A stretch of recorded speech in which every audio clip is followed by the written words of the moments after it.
Bien, buenas noches con todos.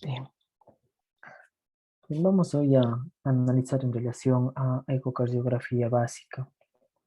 Antes que nada, recuerdo que el tema de ecocardiografía va a ser desde una perspectiva muchas veces conceptualizado desde el punto de vista del cardiólogo, ¿no es cierto? Y aquí hay que puntualizar que desde una perspectiva de lo que tiene relación con la parte de manejo clínico y de intervención temprana, ayuda mucho desde una perspectiva de emergencia o en unidad de terapia intensiva o de medicina interna, incluso desde la medicina familiar. Así que desde ahí hay que comprender dos conceptos. Una situación es tener una ecocardiografía avanzada donde podemos tener de una variedad de incluso mediciones, y otra es tener una visualización mucho más subjetiva que apoyada en la parte clínica nos va a llegar a un diagnóstico, ¿sí? Desde esa perspectiva yo debo plantear algunos conceptos importantes. Hay mucha gente que hace investigación al tema ecográfico. Uno de ellos es Vilar en Barón, que es una de las personas que más hace ecografía a nivel mundial. De hecho, él hace ahora una narrativa en relación a todo lo que ha ocurrido en parte de la ecografía, tanto desde una visión especializada, ¿no es cierto?, de cardiología y desde la perspectiva básica, teniendo de esta manera profesionales médicos o incluso no relacionados directamente con la medicina, pero que estén entrenados para realizar una ecografía que sea vinculada a la subjetividad desde un punto de vista cardiológico. Dentro de la presentación vamos a ir haciendo una revisión sobre el tema que analiza Villar Barón y también es importante, y aquí les he colocado en relación a la Sociedad Europea de Imagen Cardiovascular, que ellos en una carta editorial que ellos plantean, ellos ya reconocen la validez que tienen en la ecocardiografía desde una perspectiva de medicina general, ¿no? Entonces, parte del enunciado del artículo menciona que aquí ya reconocen que los cardiólogos no son los únicos profesionales médicos que se ocupan de las emergencias cardiovasculares, ¿no es cierto? Y que aquí hay que tener en cuenta el diagnóstico y el tratamiento cardíaco de emergencia también pueden ser validados por una gran variedad de especialistas. Ahora, cuando yo planteo la ecocardiografía básica, elemental, ¿no es cierto?, desde una perspectiva más vinculada a la subjetividad y al manejo clínico, no existe tanta diferencia. Es decir, si nosotros analizamos de una perspectiva ya estadística, la valoración subjetiva tiene mucha validez con la parte ya mucho más avanzada, ¿no? Aquí parte de algunas diferenciaciones que se pueden hacer, ¿no es cierto?, desde una ecocardiografía básica hacia una avanzada, ¿no? Podemos plantear algunos ejemplos en relación, por ejemplo, al ventrículo izquierdo, que yo puedo tener una valoración subjetiva, ¿no es cierto? Decir, bueno, este ventrículo izquierdo se está contrayendo o no. Eso es lo que a mí me interesa, ¿no es cierto? En un diagnóstico diferencial, si es que es un shock cardiogénico, es un shock hipovolémico, o es un shock hipovolémico, ¿no es cierto? Entonces, es decir, yo puedo tener de forma subjetiva valoraciones mucho más importantes en la parte ecocardiográfica que me van a ayudar en el diagnóstico, ¿sí? Es decir, aquí en el ecocardiografía básica lo que yo me voy a fijar es cómo se contrae el corazón, en resumen, ¿sí? Y obviamente, desde una perspectiva avanzada, yo voy a tener ya mediciones en relación a cuál es el flujo, ¿no es cierto?, mitral, tricuspidio, también en relación a la área de salida del ventrículo izquierdo, relacionado a la aorta, ¿no es cierto? Que esto también tiene mucha validez, pero desde un manejo de emergencia, desde un punto de vista más objetivo, tiene mucha importancia una valoración rápida, ¿no es cierto?, cardiográfica. De igual manera, en el ventrículo derecho, voy a fijarme cómo es la relación, ¿no es cierto?, que existe entre el ventrículo derecho y el ventrículo izquierdo, que eso estaremos conversando en relación a la clase de hoy. También me puede decir, ¿no es cierto?, si yo tengo una falla ventricular derecha, solamente fijándome desde una perspectiva subjetiva. Un diagnóstico importantísimo que se va a tener ahora en la actualidad va a ser en los casos de derrame pericárdico, ¿no es cierto?, en pacientes que puedan tener de cierta forma una cantidad de líquido importante a nivel del pericardio que pueda estar generando un taponamiento. También lo voy a poder diagnosticar de una forma sencilla en una ecocardiografía básica. Y la otra situación es el análisis del volumen, ¿no es cierto? El análisis del volumen tiene mucha validez en pacientes que puedan estar realizando inspiración espontánea, ¿no es cierto? Es decir, estén manejando ventilación espontánea negativa, o también en pacientes con ventilación mecánica, en los casos de emergencia, que se puede hacer una valoración de la volemia a partir de la visualización de la vena cava inferior, ¿sí? Si ustedes ven acá en el gráfico, se plantea que solamente yo observando cómo se encuentra la colapsabilidad de la vena cava inferior, podría yo saber, ¿no es cierto?, el estado volémico. De cierta forma, en relación a la parte ya avanzada, aquí se pueden hacer mediciones ya mucho más sofisticadas para saber si es que es o no alta de volumen, es tipo volémico, y también se pueden hacer intervenciones desde una perspectiva de mediciones para ver si van a ser pacientes respondedores o no a volumen, ¿no es cierto? Que esto ha hecho que se limite ya todo lo que tiene relación con la parte de la utilización de fluidos de forma muy, de cierta manera, amplia, ¿no es cierto? Actualmente se podría pensar de que la resolución de volumen con bolos de 1000, de 800, ¿no es cierto? O planes muy amplios, mejoraba los cuadros clínicos a través ahora de tanto un manejo clínico como de un manejo ecográfico, nos pueden hacer que podamos limitar mucho más el tema de volumen, ¿no es cierto? Y lo otro, la condición de las válvulas, que también se podría analizar, pero que tiene una necesidad de un estudio más avanzado. Bien, entonces planteado desde esa manera de cuáles serían los motivos, el sustento, ¿no es cierto?, que se tiene de la ecografía cardiológica, ¿no es cierto?, desde una perspectiva básica de manejo inicial, podemos plantear algunos puntos objetivos que deberíamos aprender durante esta charla, ¿no es cierto? Primero, yo creo que aquí es importante tener claro que la validez de la ecografía en la emergencia o en un estado agudo nos va a ayudar a descartar, ¿no es cierto?, diferentes causas y de esta manera incluso hacer intervenciones. ¿Cuáles son las situaciones que más urgencia deberíamos tener? Primero, descartar, ¿no es cierto?, el tipo de shock que vamos a tener. En este caso debemos tener presente que uno de los shocks podría ser un shock obstructivo, ¿no es cierto?, relacionado a si existe o no derrame pericárdico. Entonces, a través de la ecografía nosotros vamos a poder encontrar la relación de derrame pericárdico. También debemos tener una relación subjetiva de la función cardíaca, es decir, no en sí hacer una medición exacta de la parte cardiológica, pero sí poder observar si la contractilidad cardíaca está normal o no, ¿sí? Y otra situación importante va a ser la relación que tiene la parte de los ventrículos tanto izquierda y derecha, ¿no es cierto?, en los diferentes ejes que vamos a ir conversando. ¿Por qué? Porque con esto también puedo yo descartar en los casos que ocurran una falla ventricular derecha. Y por último, la medición de la vena cava inferior, que como explicaba puede servirnos para dirigir nuestra terapia desde una perspectiva mucho más conservadora en cuanto al volumen.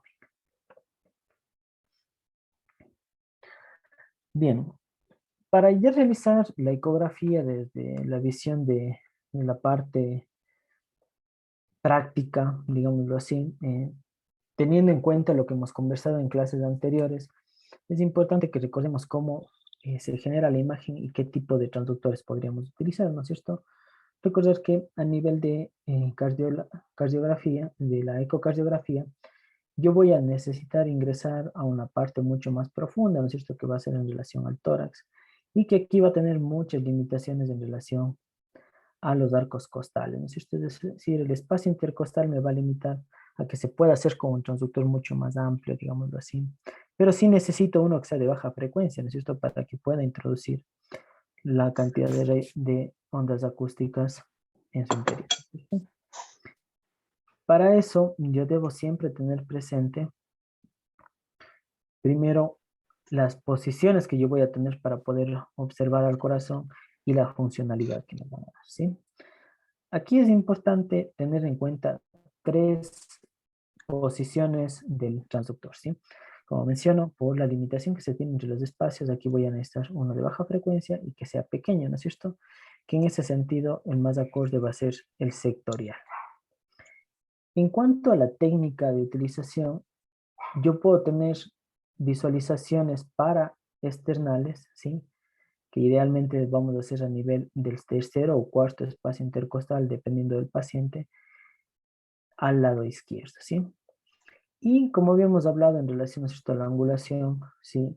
Incluso la forma de fijar la imagen va a tener mucha relación o importancia hacia dónde se encuentra el indicador, ¿sí? Aquí en esta posición, en el tercer o cuarto espacio intercostal, voy a tener dos visualizaciones. El uno que va a ser un eje parasternal largo, ¿sí? Se llama parasternal, ¿no es cierto? Está al lado del esternón en el tercer o cuarto espacio intercostal con una visión hacia el hombro derecho, ¿sí? Que si nosotros vemos en la imagen, lo que hace las ondas acústicas es ingresar como esta lámina, ¿no es cierto?, que proyecta en el plano A. Que lo que va a generar es una ruptura o una división, ¿no es cierto?, del corazón desde una perspectiva longitudinal, ¿sí? El primer plano va a ser en relación al eje parasternal largo, ¿sí? En el mismo espacio, tercero o cuarto espacio intercostal, puedo yo girar el eje para observar el indicador hacia el hombro izquierdo, que en este caso va a ser la lámina que está dividiendo el corazón en B, ¿no es cierto? Y aquí lo que voy a observar, en cambio, es en un eje ya transversal o axial, que sería la imagen del lado B. Lo vamos a explicar en un momento. Y por último, visualizaciones, ¿no es cierto?, donde yo pueda tener una visión mucho más amplia del corazón, donde se vean todas las estructuras, que esta va a ser en una posición apical, en una línea media clavicular, ¿sí? Y donde voy a poder observar las cuatro cavidades cardíacas. Y la subsifoidea, que igual tiene una visualización en cuatro cámaras, y también según la inclinación podría ver la vena cava inferior. Bien, entonces la manera de poder observar los diferentes planos van a ser primero teniendo en cuenta la ubicación que voy a tener del eco y hacia dónde voy a tener la dirección del indicador. ¿Qué visualizaciones voy a tener? Primero voy a tener un eje largo, ¿no es cierto? Sí, según lo que habíamos conversado acá, que va a ser este. Voy a tener un plano en A. Luego va a tener un eje corto, ¿sí? Que sería en plano en B, ¿no es cierto? Posteriormente en cuatro cámaras, que es el que estamos viendo acá, que va a ser en una posición apical, ¿sí? Que se van a ver las cuatro cavidades cardíacas. Y por último un subsifoide, ¿no es cierto? Que es el que se encuentra, que podríamos observar la parte de hígado también. Planteado eso, vamos a ir observando ya desde una perspectiva ecográfica cómo voy a observar y cómo voy a ubicar en relación al transductor. El primero en relación al subcostal, ¿no es cierto? Aquí tenemos la representación en virtud de un transductor convexo, que en ese caso el transductor converso lo que está generando va a ser una disposición de la onda ecográfica, ¿no es cierto?, hacia la zona cefálica, ¿sí? Siempre teniendo en cuenta la relación, ¿no es cierto?, con las otras estructuras. Como había explicado el día de ayer, yo voy a tener la zona relacionada a la piel, ¿no es cierto?, que va a estar más cercana, ¿sí?, al transductor, ¿sí? En este escenario podemos ver acá la imagen, ¿no es cierto? Este es el transductor que emite la onda ecográfica y que genera la división de las estructuras en la forma que se ve en el esquema, ¿sí? Y esto ecográficamente lo que vamos a encontrar es esto, ¿no es cierto? Primero, dependiendo de la posición del indicador, ¿sí? Voy a tener yo la zona derecha del corazón y la zona izquierda, donde las zonas más anteriores van a ser los ventrículos, ¿sí? que aquí es importante recordar la forma que van a tener en un corazón normal. Tiene una relación del 0,6%, es decir, el ventrículo izquierdo va a ser de un mayor tamaño relacionado al ventrículo derecho. Y también es importante la forma que pueden ir asumiendo, ¿no? Y nunca olvidar la perspectiva del pericardio que se va a ver hiperecogénico.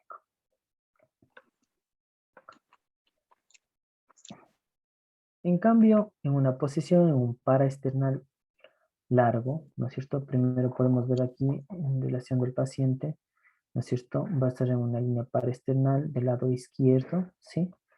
Y en este caso que la visualización lo hacen igual con un transductor convexo, pero como dije, idealmente se debe realizar con un transductor lineal, perdón, con un transductor sectorial. Lo que me voy a fijar es, ¿no es cierto?, que la orientación, el indicador, va a estar ubicado hacia el hombro derecho, ¿sí? De esta manera, como se muestra en el esquema inferior, lo que yo voy a hacer es que la onda acústica divida el corazón en un eje sagital, ¿no es cierto?, desde una perspectiva tanto ventricular como también auricular. Y teniendo presente la visualización que tiene el eje, yo puedo diferenciar las estructuras derechas y las que están más profundamente van a ser las izquierdas, como se ve en el diagrama de acá, ¿no es cierto? Al momento que se emiten las ondas Perdón, doctor, acústicas generan... una pregunta. Está justo paraesternal en el eje largo. ¿A qué altura usted me dice que es paraesternal? ¿Qué será el segundo espacio intercostal? ¿El tercero? No. Tercero y cuarto espacio intercostal. Muy amable, gracias. Bien, siempre cuando hablamos de una posición paraesternal vamos a hablar entre el tercer y cuarto espacio intercostal. ¿Sí? Bien, en este sentido estamos hablando de un paraesternal largo, ¿no es cierto? Porque tenemos el indicador hacia el lado del hombro derecho. Y la emisión de los ecos va a generar este corte a nivel del corazón, como se ve acá, ¿sí? Lo mismo lo vamos a ver en el esquema acá. Lo que está más cercano al transductor va a ser la zona del ventrículo derecho, ¿sí? Por la posición anatómica que tiene. Y lo que está más profundo, ¿no es cierto? Un eje más profundo, vamos a estar relacionados a las cámaras izquierdas del corazón. Eso en el eco lo que vamos a encontrar es esto, ¿sí?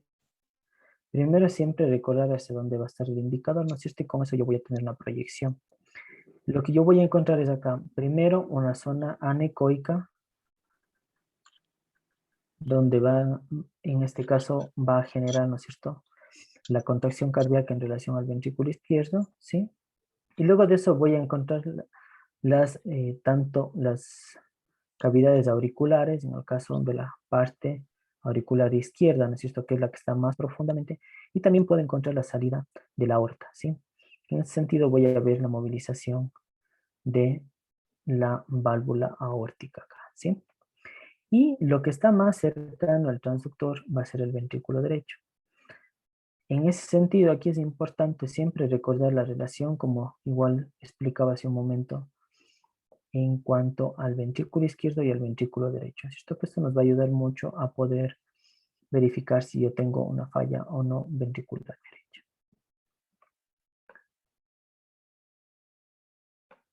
Aquí en el video, ustedes pueden ver cómo se va a plantear, ¿no es cierto?, en relación a un eje paraesternal largo. Igual el indicador está, ¿no es cierto?, hacia el lado derecho.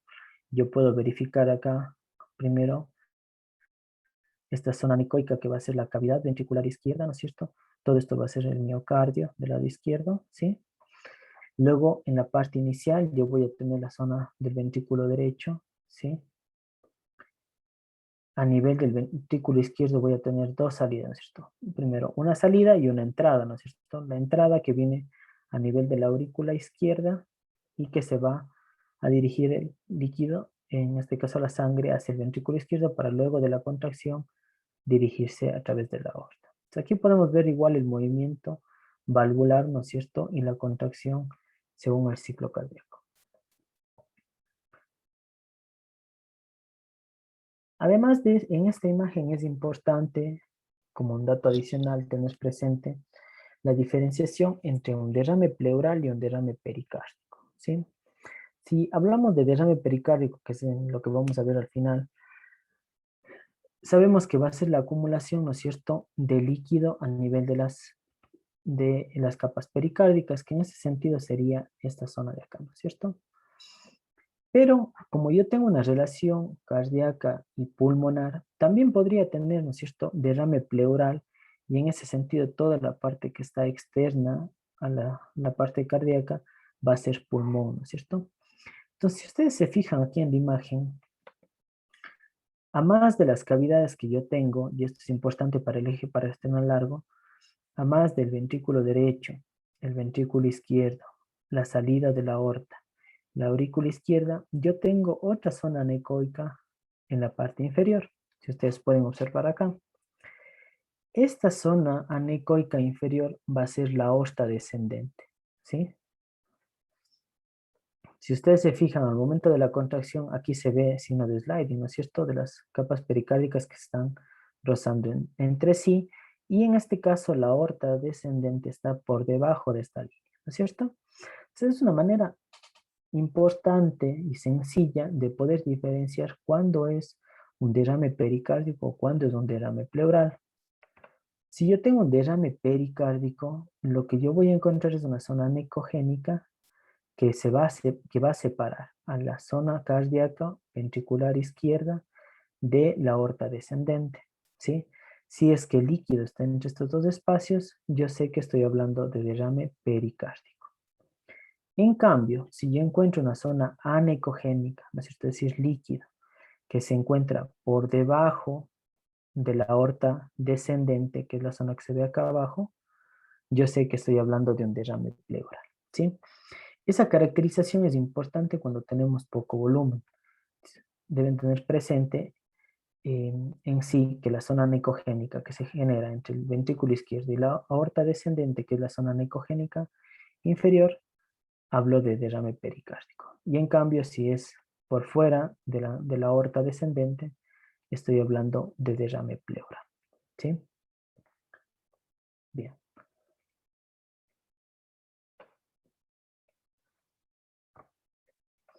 En cambio, cuando yo giro el indicador, ¿no es cierto?, en la misma línea parasternal izquierda, ¿no es cierto? Pero con una visualización del indicador hacia el hombro izquierdo, lo que yo voy a generar es que las ondas ecográficas ingresen de forma transversal al corazón, ¿cierto? Como se observa acá, dándome la impresión, ¿no es cierto?, que yo voy a ver en un eje axial al nivel del corazón, ¿sí? Y esto es interesante porque yo puedo hacer movimientos de inclinación hacia abajo con el transductor para observar la parte más superior cardíaca, como se ve en la imagen acá, ¿sí? Esta onda acústica, puedo dejarlo recto, ¿no es cierto?, que sería en esta onda acústica, o puedo dirigir el eco hacia el transductor, hacia la parte cefálica, para visualizar la parte más inferior del corazón relacionado al ápex. Dependiendo de hacia dónde yo vaya a realizar la inclinación del transductor, yo voy a poder identificar algunas estructuras, ¿sí?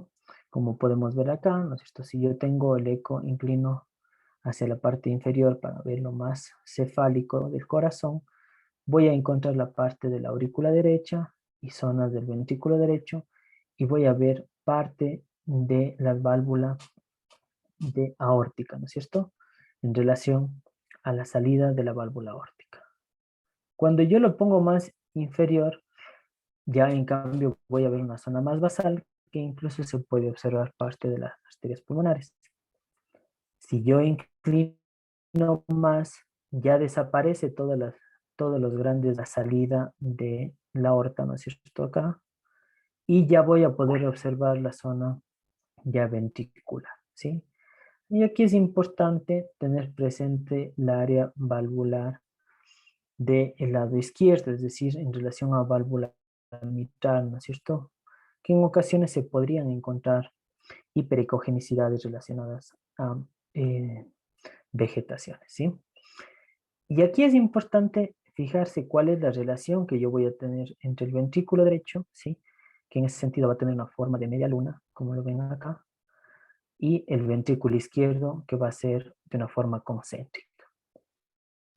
Esta disposición es muy importante visualizarlo porque cuando yo tengo fallas ventriculares derechas relacionadas a un ejemplo a una tromboembolia pulmonar, por el aumento de presiones que yo voy a tener en esta cavidad, va a generar un agrandamiento de las cavidades derechas. Que lo consiguiente que se va a observar es una pérdida de la relación, ¿no es cierto? Que estamos hablando de 0.6, es decir, el ventrículo izquierdo va a ser el 60% del área total, ¿sí? Y lo que va a generar es que el tabique interventricular que tiene esta posición convexa hacia el ventrículo derecho se invierta, ¿no es cierto? El eje corto tiene mucha relevancia en relación a poder observar o diagnosticar una falla ventricular derecha por una tromboembolia pulmonar. Si yo Doctor, sigo colocando hacia la parte inferior, doctor, dígame. disculpe una pregunta. Tenga la bondad. Mediante este mecanismo, nosotros podríamos tal vez visualizar la integridad de los tabiques interventriculares.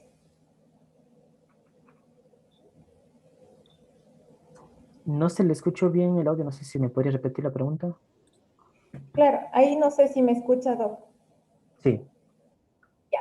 Le decía que mediante esta visualización tal vez se podría visualizar, valga la redundancia, la integridad de los tabiques interventriculares, ¿o de no? los, de los tabiques interventriculares, también, sí. Tabique, perdón, O sea, tabique interventricular. tal vez la pregunta es si es que existe alguna comunicación. Comunicaciones, exactamente. Ya. Idealmente las comunicaciones son, ¿no es cierto? Va a haber una movilización de flujo, ¿sí? Que en este caso van a ser de estructuras de mayor presión a menos presión, ¿no es cierto? Que lo que va a ocurrir es que desde el lado izquierdo idealmente se muevan hacia el lado derecho, ¿no es cierto? Esto, cuando es de flujo, idealmente lo que deberíamos ver es a través del color, ¿sí? Del Doppler, ¿sí? Y aquí lo que más interesaría sería ver de una forma global, ¿no es cierto? Generalizada, donde yo pueda ver tanto cavidades derechas en su totalidad como cavidades izquierdas, ¿sí? Para eso sería mucho mejor observar en 4 cámaras, en un apical 4 cámaras, como vamos a ver en las próximas diapositivas, ¿sí? Muy amable, doctor, gracias. Bien, entonces hablábamos, ¿no es cierto?, en relación a un eje costo, ¿sí? Que podemos observar aquí, ¿no es cierto?, la zona igual, que se mantiene la relación tanto del ventrículo derecho como del ventrículo izquierdo, y también podemos ir viendo, ¿no es cierto?, zonas hipoecogénicas relacionadas a los músculos papilares, ¿sí? Que en el análisis o en la visualización, cuando yo tengo problemas de shock, podría también visualizar la contracción del ventrículo izquierdo y vamos a ver que este ventrículo ya no se va a contraer en su totalidad, ¿no es cierto? Las paredes no se van a acercar, sino lo que van a hacer son pequeños movimientos en relación a una deficiencia de irrigación a nivel del ventrículo izquierdo.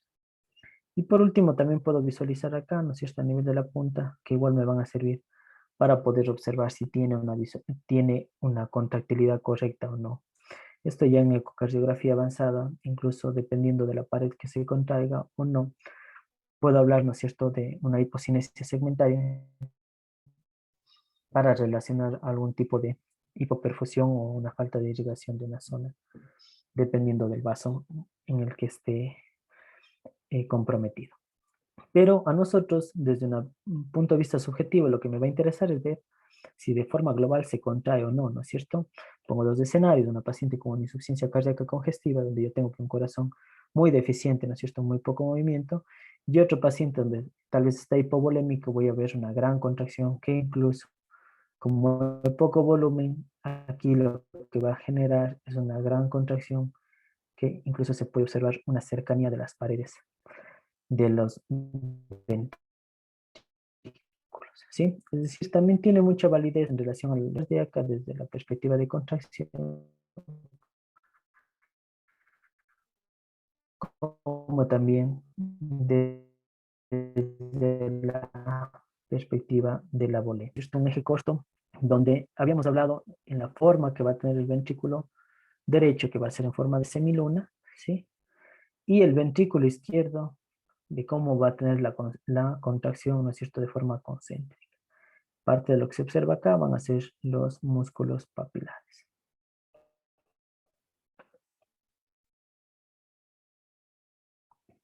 Perdón, este es a nivel de la válvula mitral, ¿sí? Miren, en relación a eso, yo lo que observo es que el corazón se contrae de forma completa, ¿sí? De las capas, pero no es de arriba. Esta relación entre semiluna y la parte concéntrica del ventrículo izquierdo, ¿sí?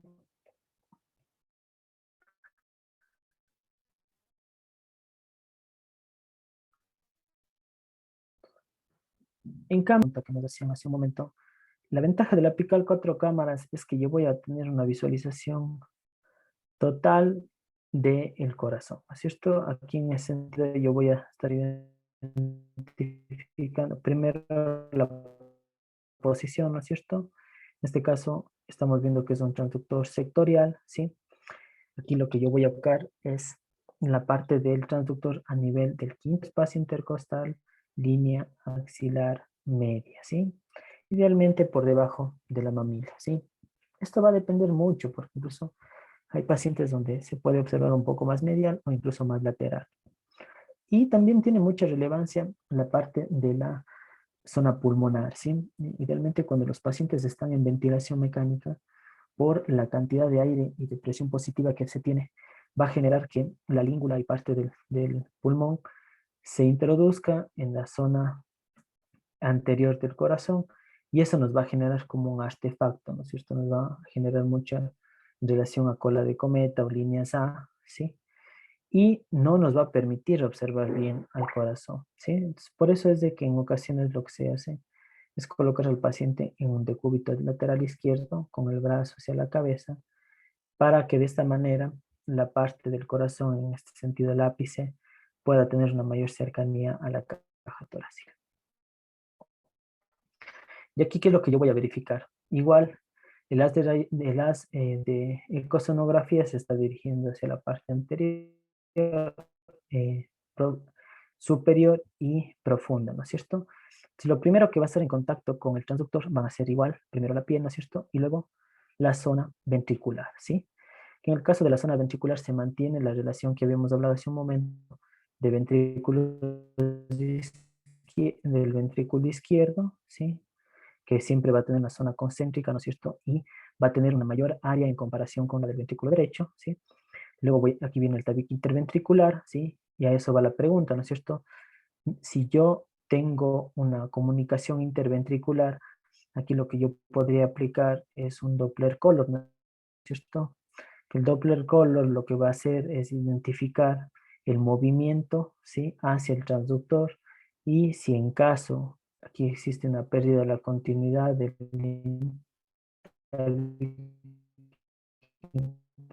interventricular,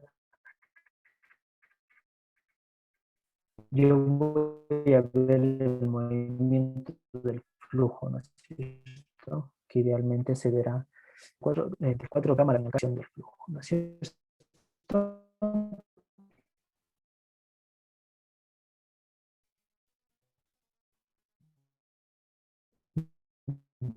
Bien. Luego de las cavidades, ¿cierto? ¿Sí? Y al lado izquierdo relacionado a la válvula mitral, ¿sí? Por debajo de estas, tanto aurícula izquierda y aurícula derecha, pues que no es tan común que se puedan observar, en este caso, coágulos, ¿no? Que en ese sentido habrá estudios más específicos, como en el caso de la visualización de ecografía transesofágica para valorar trombos.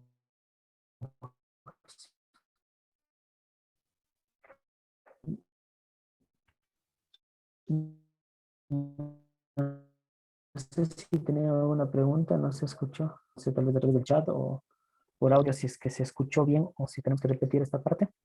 Doctor Quesada, está interrumpiéndose el audio. No sé si nos podría repetir porque en los chats algunos participantes están diciendo lo mismo, que se estén recortando. Si fuera tan gentil.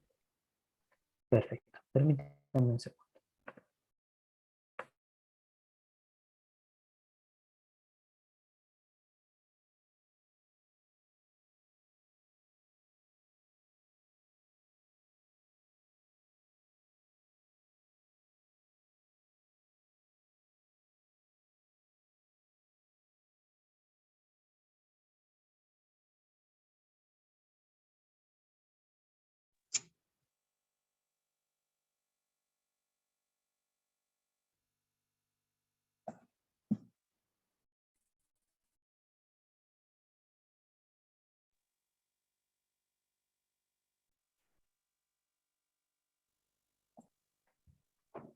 Bien, les pido, hay problemas de conexión, entonces, no sé si se escuchó, pedirles igual si es que hay una interrupción o no se escucha claramente, me avisan, si me interrumpen nomás, no hay problema y tratamos de seguirlo viendo, ¿sí?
Bien, me confirman por favor si tenemos buen audio y se ve la presentación. Sí, doctor. Bien, vamos a repetir en relación entonces a la parte de aplicar cuatro cámaras, ¿no es cierto? Que lo tuvimos un poco de inconvenientes de la señal. Ya, entonces mencionaba que en cuanto a la parte de apical, cuatro cámaras, ¿no es cierto? Como su palabra lo dice, yo voy a trabajar a nivel del ápice cardíaco para que se pueda tener una visualización de una forma más general, global, en cuanto a, a toda la parte cardiológica, ¿no? Y aquí es importante recordar también que en esta visualización yo puedo hacer una valoración subjetiva de la parte del corazón, es decir, del ventrículo izquierdo y su contractilidad, ¿sí? Y también como preguntaban hace un momento, puedo ver, ¿no es cierto?, cuál es la estructura o cómo se encuentran en este caso, los tabiques interventriculares o interauriculares, ¿no es cierto? A esto, que bueno, son un poco de la clase, pero importante igual mencionarlo, cuando yo tengo una pérdida de la continuidad, tanto de uno de los tabiques, yo lo que voy a tener es que exista un shunt, ¿no es cierto? Existe un cortocircuito que va a ir desde las cavidades de mayor presión hacia las de menor presión, ¿sí? Para esto, a más allá de utilizar un eco eh, en dos dimensiones, ¿no es cierto? En 2D, lo que yo voy a tener que utilizar es un eco Doppler, ¿sí? Un Doppler color, idealmente, lo que hace que es que se detecte en sí el movimiento de flujo, ¿sí? Entonces, por ejemplo, si yo tuviese aquí una comunicación en esta zona y yo insono mi eco tal como lo estoy haciendo acá, al momento de la contracción cardíaca, ¿qué va a ocurrir? Va a ocurrir que el flujo ya no sea, ¿no es cierto?, de aurícula izquierda hacia ventrículo izquierdo y salida por la aorta, sino yo voy a ver que tiene un flujo que se va desde el ventrículo izquierdo hacia el ventrículo derecho. Esta conexión a nivel de la ecografía Doppler color, lo que voy a ver es una movilización del flujo. Esto sea un color azul o un color rojo, o cuando existe turbulencia se pueda ver de una coloración en mosaico, es decir, un intercambio de colores, ¿sí? En relación a la pregunta que hacía su compañera hace un momento. En cuanto ya a la visualización de una forma global, como mencionaba, en una cámara, en una posición apical de 4 cámaras, primero yo tengo que pensar que aquí ya no va a ser la visualización a nivel paresternal, sino yo lo voy a hacer en una línea axilar media, ¿sí? Que idealmente es por debajo de la mamila, ¿sí? Igual, en relación al eje transversal, lo voy a posicionar en relación al quinto espacio intercostal, que como digo, en ocasiones esto puede cambiar, ¿no es cierto?, en relación del paciente. Otra situación es importante cuando yo tengo pacientes, por ejemplo, que tienen mucha capacidad aérea, ¿no es cierto?, como en los casos de los pacientes enfisемatosos, por ejemplo, o también los pacientes que están en ventilación mecánica, ¿no es cierto?, que debido a que utiliza presión positiva, ¿qué va a ocurrir? El pulmón va a estar mucho más aereado, o en sí va a tener presión positiva, y lo que puede generar es que la língula se interponga entre la caja torácica y el corazón, ¿cierto? Generando que se dé más artefactos, en este caso cola de cometa o líneas A, ¿no es cierto? Entonces no me va a permitir observar de una manera tan sencilla esto. Entonces, en ese sentido, lo que se puede hacer es colocar al paciente en una posición de cúbito lateral izquierda, que eso es lo que me va a permitir que el corazón, por gravedad, tenga una mayor cercanía hacia la pared torácica y se pueda observar de mejor. ¿Cómo va a atravesar igual aquí? Las ondas ecográficas van a ser desde la parte posterior, perdón, desde la zona más anterior, ¿no es cierto?, que está relacionada a piel, ¿no es cierto?, que sería en esta zona de acá, y por la posición anatómica que tiene el corazón, lo primero que yo voy a encontrar van a ser la zona ventricular, ¿no es cierto? A diferencia que aquí ya no voy a ver solamente un ventrículo o en un solo plano, sino aquí lo voy a ver de forma global, ¿no es cierto? Si lo que yo voy a encontrar es primero, y es un punto importante, la relación que va a tener el ventrículo izquierdo con el ventrículo derecho. Como ustedes ven en esta gráfica, va a ser lo normal. Aquí es importante recalcar algunos términos. Por ejemplo, la forma que va a tener el ventrículo derecho, ¿sí? Que lo hemos venido igual hablando en el eje, en el longitudinal, en el paresternal corto, aquí va a tener una forma de cono, ¿no es cierto? ¿Sí? Esta es la forma normal, haciendo de que el tabique interventricular sea convexo hacia el área ventricular derecha, ¿sí? Y el otro es, primera cosa, la relación que se va a tener acá. Si ustedes ven la relación de la punta del ápex cardíaco, va a tener una mayor, este va a ser, digamos, en un mayor espacio ocupado por el ventrículo izquierdo, ¿sí? Por el ventrículo izquierdo, ¿sí? Y luego de eso, la posición concéntrica en relación, ¿no es cierto?, al ventrículo izquierdo, ¿sí? Esto es importante que se tenga la forma que vamos a encontrar acá. También en una imagen real, ¿no es cierto?, con movimiento, lo que yo voy a encontrar aquí es la movilización de las válvulas, tanto tricuspidia al lado derecho como mitral al lado izquierdo, ¿no es cierto? Y esto también me va a servir mucho para ver cómo está el flujo, igual como lo había conversado hace un momento en el Doppler color acá, ¿sí? Es decir, podría detectar insuficiencias, ¿no es cierto? Como era el caso igual de la comunicación interventricular, o también estenosis, ¿no es cierto? Cuando el flujo aumenta y genera turbulencia en la otra cavidad, ¿sí? Bien, y posterior a eso voy a encontrar las zonas auriculares, ¿sí? Que aquí nos serviría también para poder observar en los casos que se observen trombos, ¿no es cierto? O coágulos, que van a ser zonas hipoecogénicas que tienen movimiento en relación a las cavidades auriculares. También es importante aquí recordar que en relación a la ecografía transtorácica, no se van a poder observar en un 100% los trombos, que para este caso lo que se debería realizar es una ecografía transesofágica. Bien.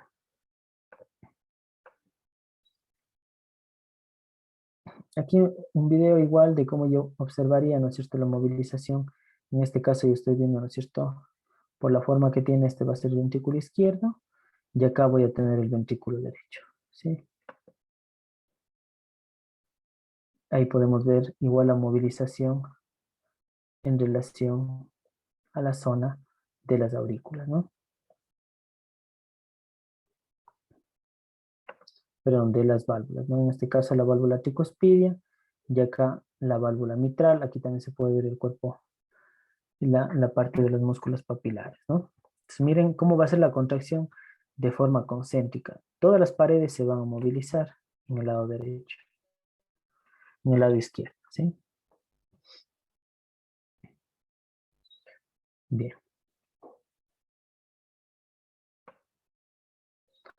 Bien.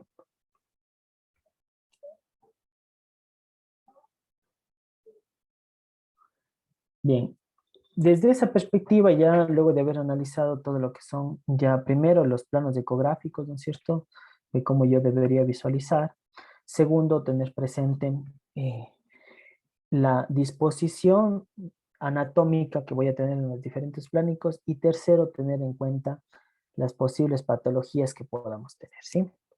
Desde ahí vamos a hablar de tres escenarios que yo creo que son fundamentales en un manejo desde una perspectiva de pacientes agudos y que nosotros podemos tener con eso un diagnóstico mucho más certero e incluso cambiar, ¿no es cierto?, el pronóstico de nuestros pacientes, porque, ¿no es cierto?, si tengo un paciente con derrame pericárdico, primero que la radiografía de tórax no va, obviamente que la clínica manda, pero ya un diagnóstico diferencial, una radiografía de tórax no me va a ayudar mucho en relación a un ensanchamiento del mediastino, ¿no es cierto?, y el traslado y todo puede ser más complejo. En cambio, la simple colocación del transductor en una posición apical o en el caso de un paresternal largo, me puede ayudar a detectar, ¿no es cierto?, una zona necrogénica muy sencilla para pensar que existe un derrame pericárdico. Muy, muy fácil y muy importante, ¿no es cierto?, la detección de derrame pericárdico.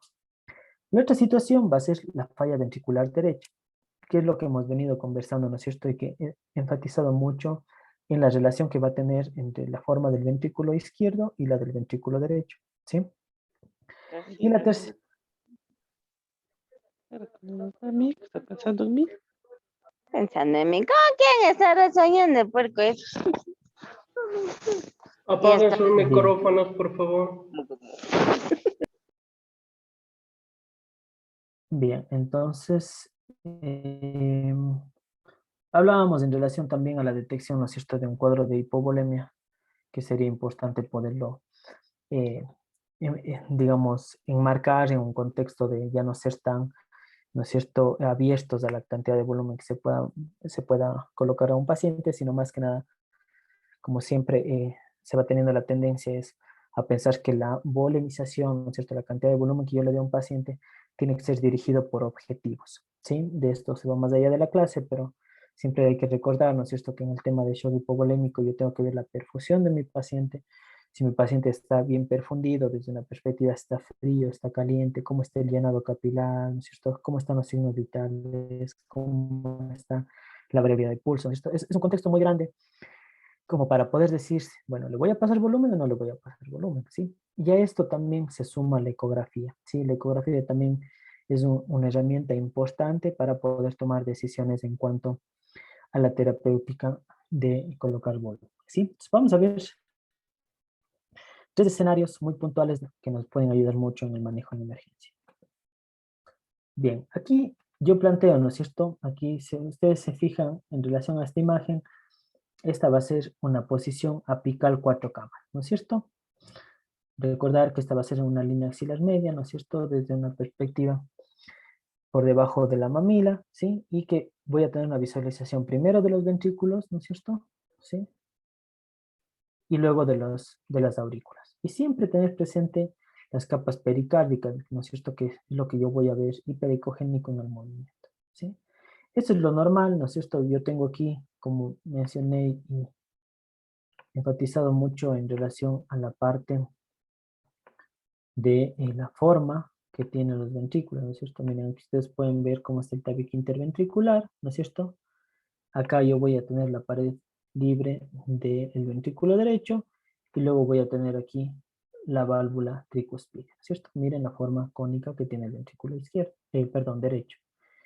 Y en cambio, a nivel del ventrículo izquierdo, miren la forma que yo voy a tener, ¿no es cierto? Es mucho más amplia, donde la relación es diferente y toda la zona, ¿no es cierto?, de contracción va a ser más amplia y sobre todo la posición del tabique interventricular, ¿sí?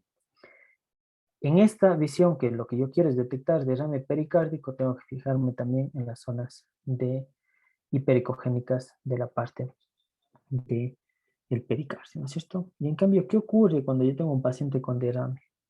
Primero voy a tener la misma visualización, ¿no es cierto?, en apical 4 cámaras, ¿sí? Y miren cómo cambia aquí, ¿sí? De hecho, parte del diagnóstico para saber ya si es un taponamiento cardíaco va a ser la obliteración o el colapso, ¿no es cierto?, de las cavidades derechas cuando yo tengo líquido, ¿sí? Por ejemplo, yo aquí, ¿qué observo? Igual voy a observar la zona del ventrículo izquierdo. Déjame poner un color.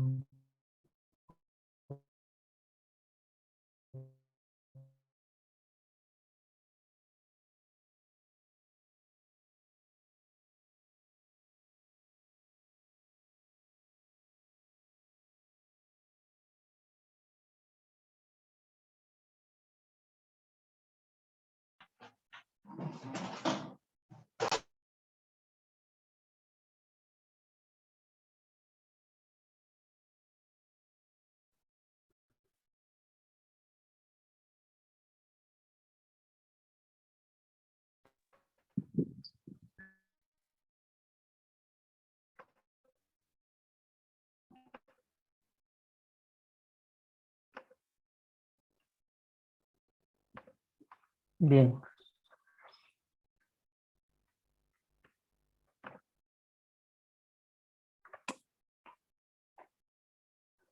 Les pido mil disculpas, voy a retirar la cámara para poder optimizar el tema de la señal, ¿sí? Sí, se escucha, Doc. Bien. Ya, vamos a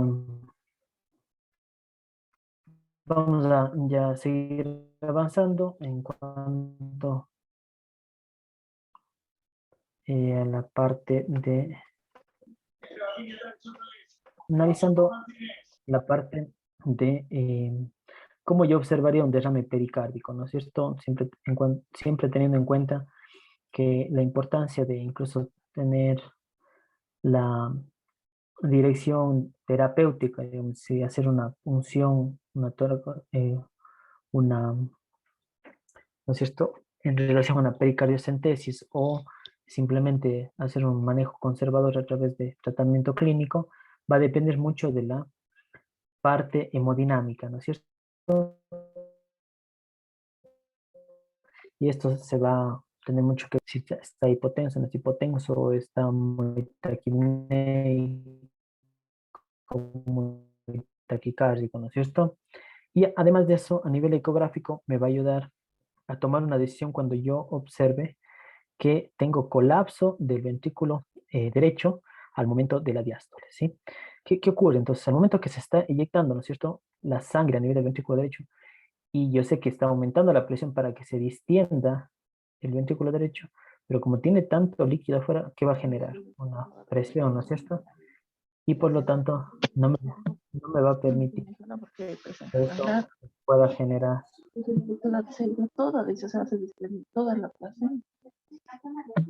Me pueden ayudar con los micrófonos, por favor. Compañeros, apaguen el micrófono, por favor.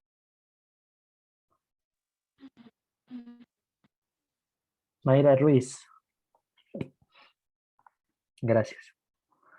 Bien, entonces analizaba, ¿no es cierto? Si yo tengo la decisión de si es que esto realmente está generando un shock cardiogénico, va a ser dependiendo si es que yo tengo un colapso o no del ventrículo derecho, ¿sí? Porque, por ejemplo, ustedes bien conocen que tenemos pacientes, ¿no es cierto?, que tienen mucho ya relación con pacientes crónicos, ¿no es cierto?, insuficientes renales crónicos, problemas de lupus, insuficiencia cardíaca, cirrosis, ¿no es cierto?, que podrían ellos tener un derrame pericárdico, pero que no es una urgencia, ¿cierto? No es decir, no es de que tengo que poner un catéter aquí para poder drenar eso y que el ventrículo pueda tener su movilización, ¿no es cierto? De hecho, ustedes recordarán que no tiene mucha importancia la cantidad de líquido en el pericardio, ¿cierto? Porque aquí depende mucho de la funcionalidad. Hay pacientes que pueden tener 1000 de líquido pericárdico y no hacer falla cardíaca, ¿no es cierto? Y hay otros que con 200, con 150 de volumen pueden ya generar, ¿no es cierto?, una falla cardíaca. Va a depender mucho de cómo se fue adaptando ese pericardio, ¿sí? A mí lo que me va a ayudar en el eco para diferenciar esto va a ser mucho el colapso de las cavidades derechas al momento de la diástole, ¿no es cierto? Que eso lo que me resumiría es que verdaderamente está generando una presión mayor hacia el ventrículo derecho que me está llevando a una falla ventricular derecha. La otra situación, ¿no es cierto?, es valorar cómo es la forma del ventrículo derecho en relación al ventrículo izquierdo, ¿no es cierto? Yo les mencionaba, cuando yo hablo de una falla ventricular derecha, aquí es importante tener presente las formas, ¿no es cierto? Y ahí hablamos en relación a el área que voy a tener al fin de la diástole, que en sí lo que hace relación es la forma, ¿no es cierto?, que tiene. Mira, aquí igual en forma de un esquema podemos plantear la forma que tiene el ventrículo izquierdo, que es lo que he venido conversando, y cómo yo voy a tener la forma del ventrículo derecho, ¿no es cierto? Esto es lo normal. Otra situación es importante es ver cuál es la posición que tiene tanto el área que está siendo ocupada por el ventrículo izquierdo, que es lo normal, es decir, el ápice más es dependiente del área ventricular izquierda que de la ventricular derecha, ¿sí? En cambio, miren, contrario es cuando yo tengo un crecimiento de las cavidades derechas, ¿no es cierto? Idealmente cuando yo tengo un proceso de obstrucción a nivel de la arteria pulmonar, ¿no es cierto? Muy conocido como es la tromboembolia pulmonar. ¿Qué va a pasar? Como esté ese trombo ahí, ¿qué ocurre? Genera, ¿no es cierto?, un aumento de las presiones de las cavidades derechas con el consiguiente crecimiento ventricular derecho, ¿no es cierto? Ahora, aquí alguien me va a decir, bueno, doctor, si yo tengo un paciente que está hipoxémico, taquipneico, aparentemente no tiene una causa, ¿no es cierto?, pulmonar, ¿sí? Y yo pienso que tiene un TEP, que es lo primero que uno piensa es angioTAC, ¿no es cierto? Dices, bueno, ahora el angioTAC, no todos los hospitales tienen angioTAC, ¿no es cierto? Entonces, bueno, también se está hipotensando, me parece que es un TEP grave, ¿no es cierto? Un TEP severo, entonces aquí lo que yo voy a pensar es hacer un ecocardio, ¿no es cierto? Porque si tengo disfunción cardíaca, estoy llegando a un diagnóstico, ¿sí? Pero en ese momento no le vas a llamar al cardiólogo, ¿no? ¿No es cierto? Para que te mida la presión de la arteria pulmonar y te diga, bueno, el paciente tiene 60 milímetros de mercurio de presión sistólica de la arteria pulmonar, ¿no es cierto? Eso probablemente se va a demorar, ¿no es cierto? No voy a poder tener un diagnóstico temprano. Pero miren la aplicación de la ecografía básica en relación a utilizar una simple visualización apical 4 cámaras, ¿no es cierto? Entonces, mira, sabemos cómo es la relación normal, forma cónica, ¿no es cierto?, del ventrículo derecho, forma concéntrica, ¿no es cierto?, aquí en relación a la parte del ventrículo izquierdo, y cómo va a ser la relación o la zona dependiente del ápex va a ser más que nada del ventrículo izquierdo. En cambio, miren acá qué ocurre, ¿sí? Aquí yo ya tengo de que se igualan en comparación, ¿no es cierto?, a la relación que habíamos dicho que es menos de 0.6 el ventrículo derecho, y aquí ya llega a una relación casi de igual a igual, ¿no es cierto?, 1 a 1 o 0.6, ¿sí? Y ustedes ven qué ocurrió con el ápex. El ápex ya no es solamente dependiente del ventrículo izquierdo, sino también tengo yo ya una utilización del ventrículo derecho. Y además de esto, ¿qué le voy a sumar? Miren la posición del tabique interventricular, ¿no es cierto? Ya no se ve completamente convexo hacia el lado derecho, sino también ya tiene, ¿no es cierto?, como que se vuelve más recto, ¿no es cierto? Cambia la relación y también las formas que va a tener entre el ventrículo derecho y el ventrículo izquierdo, que es lo normal, a lo patológico del ventrículo derecho y del ventrículo izquierdo, ¿sí? Es importante tener presente para una visualización subjetiva de una falla ventricular derecha por una tromboembolia pulmonar. Igual aquí también podemos ver cómo se vería en un eje costo, ¿no es cierto? La relación que habíamos dicho cuando hablábamos del eje corto, esto va a ser en relación al ventrículo izquierdo, ¿sí? ¿Y cómo era el ventrículo derecho? El ventrículo derecho tenía una forma de una semiluna, ¿no es cierto? Que es lo normal, lo que se visualizaba. En este caso, yo lo que estoy observando, miren, es cómo cambia, ¿no es cierto?, la posición, ¿sí? Y de cierta manera también el tabique interventricular, que lo normal es que se observe así, ¿no es cierto? Lo normal es que esto sea así, ¿no es cierto? Y esta zona así, el ventrículo derecho, ¿no es cierto? Ventrículo derecho, ventrículo izquierdo, ¿sí? Así yo es como yo debería plantear la observación, ¿no es cierto?, de ventrículo derecho e izquierdo. Pero en este caso, ¿qué ocurre? Mira, primero el tabique que tiene ya una orientación mucho más vertical, ya no tiene esa zona convexa, y mira cómo cambia la relación del ventrículo derecho con el ventrículo izquierdo, ¿sí? Igual, esto en una proyección de un eje corto también puedo visualizar un crecimiento del área ventricular derecha. Y por último, un escenario de shock, ¿sí? Que recuerden que el shock séptico va a ser un shock que está caracterizado, ¿no es cierto?, por vasodilatación, que por ende va a generar una pérdida de la volemia, ¿no es cierto? Es decir, es un shock hipovolémico en una fase inicial, ¿no es cierto? Por eso en estos casos, parte del tratamiento, ¿no es cierto?, va a ser la reposición hídrica, ¿sí?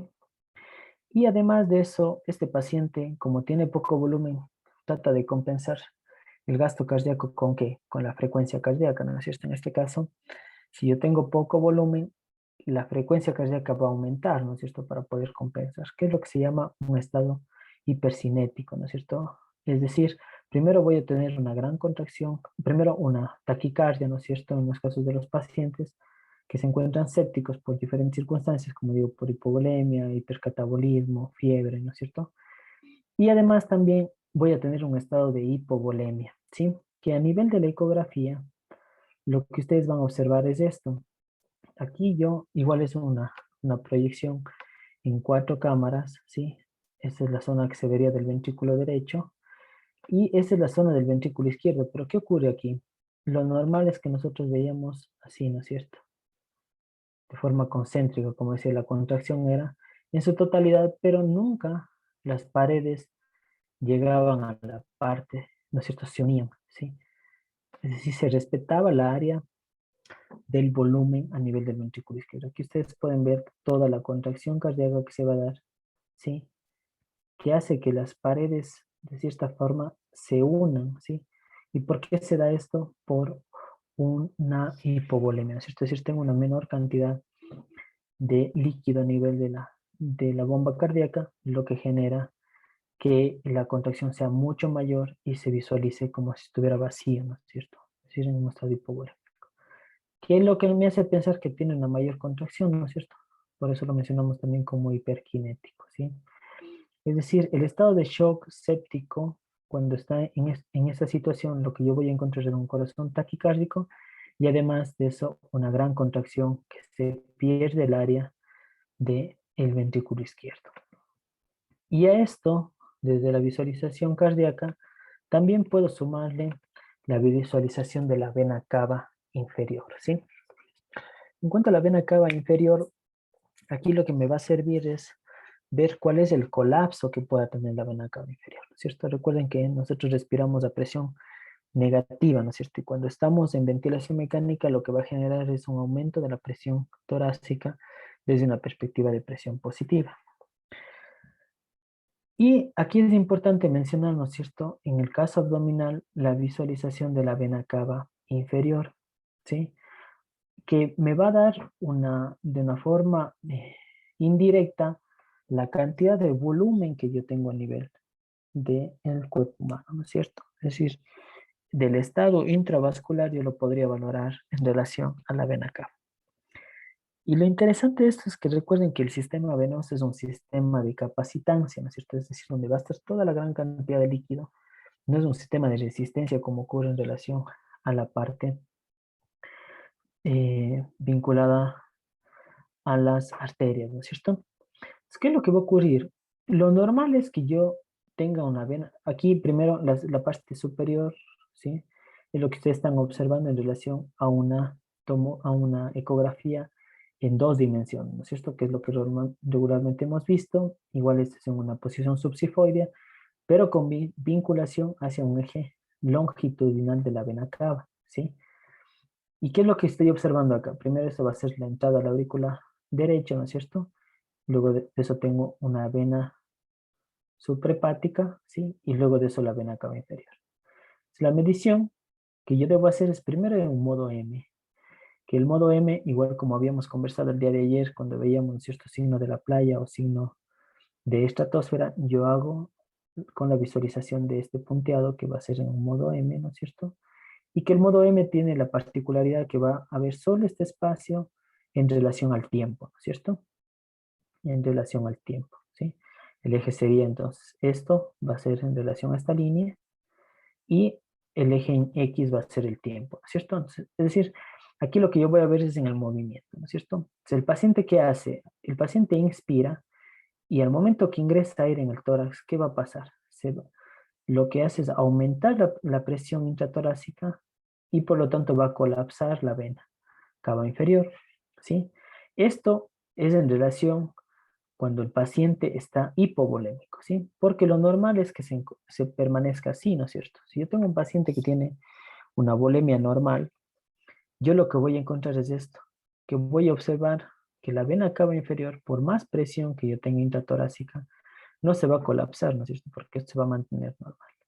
En cambio, si yo le sumo un escenario de hipovolemia, ¿no es cierto? Como en el caso del shock séptico, lo que yo voy a generar es al momento del cambio del patrón respiratorio que se colapse, como se ve acá, ¿sí?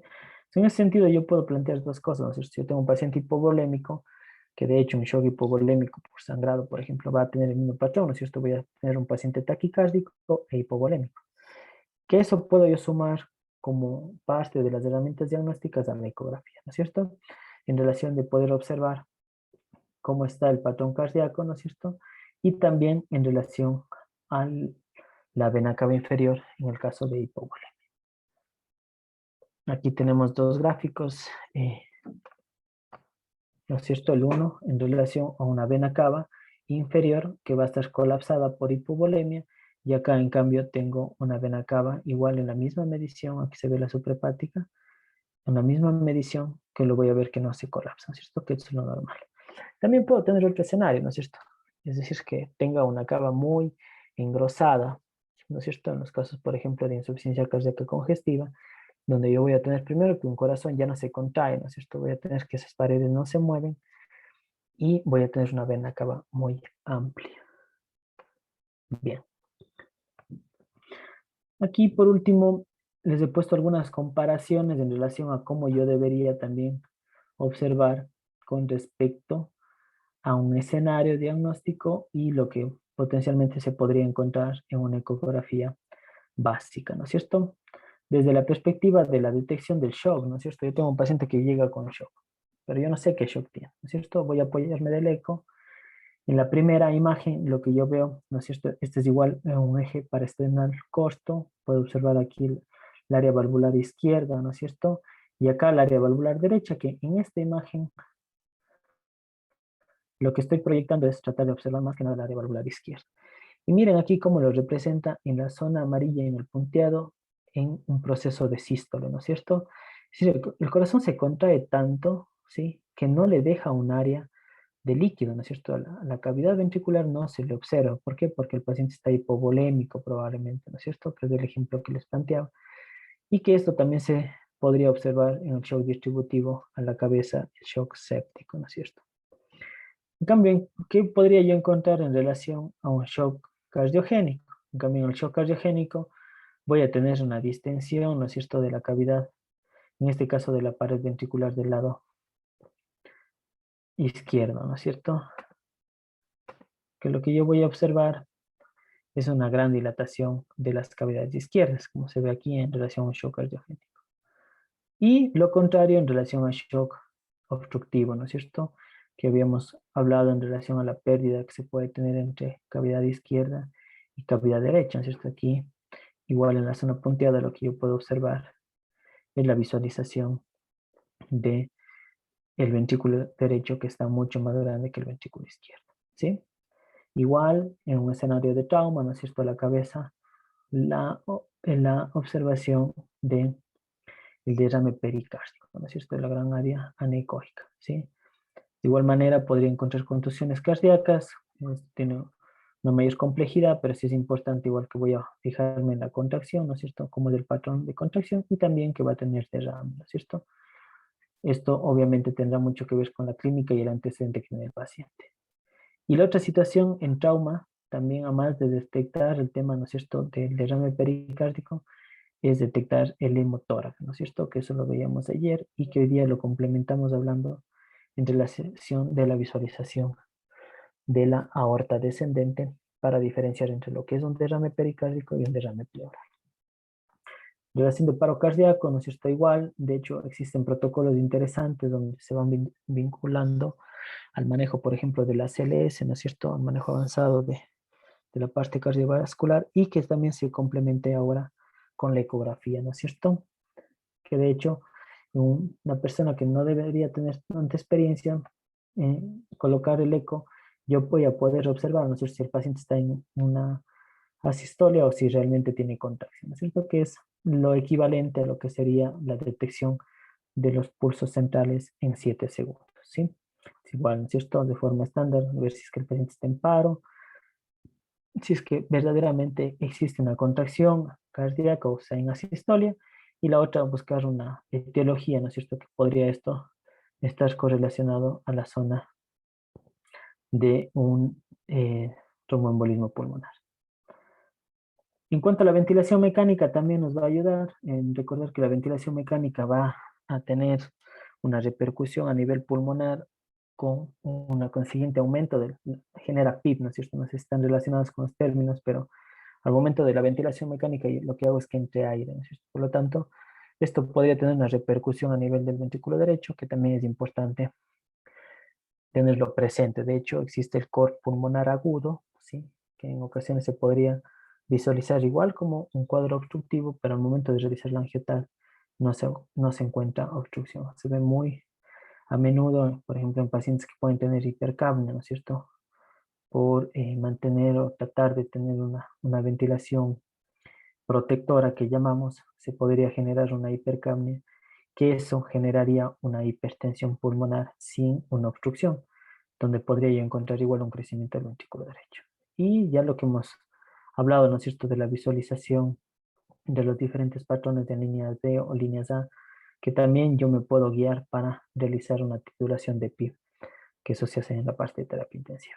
Falla cardíaca igual, esto se tendría mucho que ver en relación a lo que veíamos acá, ¿no es cierto?, en shock, ¿no es cierto?, voy a encontrar una zona muy dilatada, ¿sí?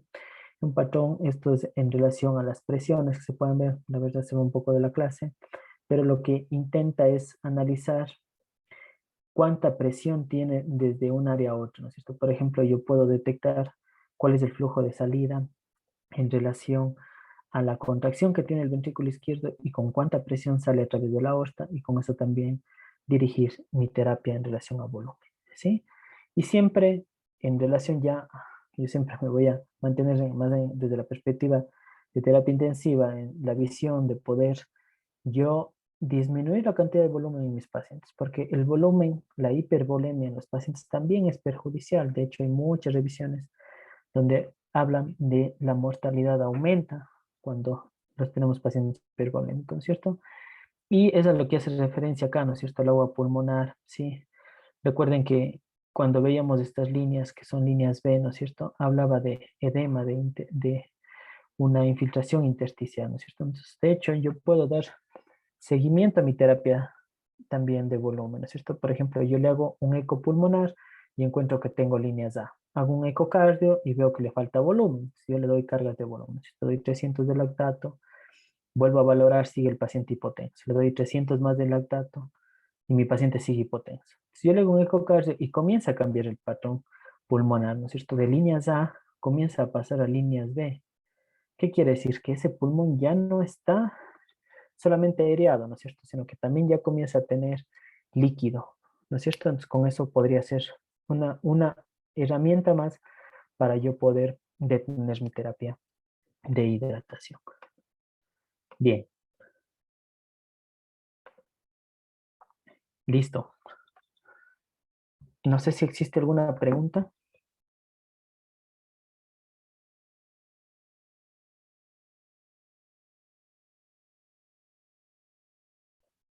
Bien, el tema de ecografía básica en la práctica clínica es muy importante, ¿sí? De hecho, esperamos ya en relación a los temas prácticos poder ir desarrollando.